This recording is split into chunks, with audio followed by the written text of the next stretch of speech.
Hi, Tiffany. How you doing? Okay, so I think this is a really good start. Technically,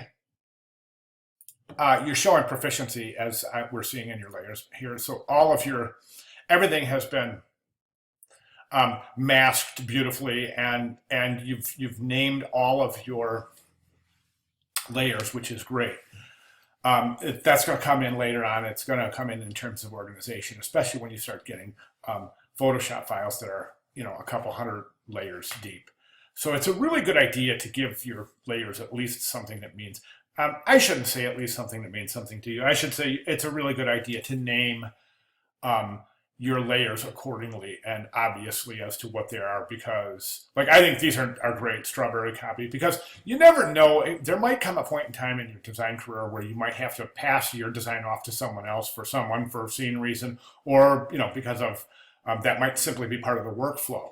Okay, so that's why I say that. Now, the one thing I do see in your file that's really not a good thing is, first of all, I want us to take a look over here at the size of the file. I'm going to have it, if you look at my cursor down here, we are looking at,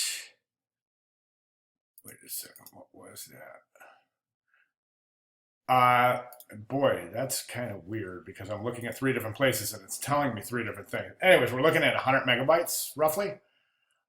So that's pretty crazy. And the reason it's so big is because you have all of these layers turned off. And if in Photoshop, if you keep a layer in the file and just turn off its visibility, it's still there and it's still consuming all of the, um, um, the file size. It's still as big as if it's turned on or if it's turned off, as long as it's there. So if you're not using it and turning it off, just go ahead and get rid of it. Okay. Other than that, let's take a look at the file. This is really black and really big, and I don't think it's going to work because it's so dark. I would suggest choosing a different signboard. Plus, I'm thinking that if you somehow orient the signboard to make it appear as though it's behind him and facing this way we can kind of get this like twisty action where we're getting this really awesome movement like you're starting to depict right here in your character. So okay, you got the eyes, and I don't know if that's a nose or a mouth, so that should be clearly defined. You got the little hat. So I mean, where is he looking?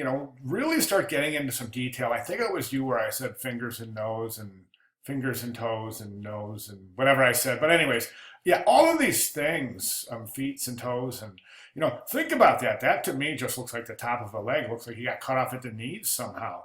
So let's finish his legs and like let's really try to finish him up here. Maybe give him some hands that get this surprising look, and eyebrows that are going like this. And there's so much you could do here. So continue doing what you're doing. I think you're doing a wonderful job.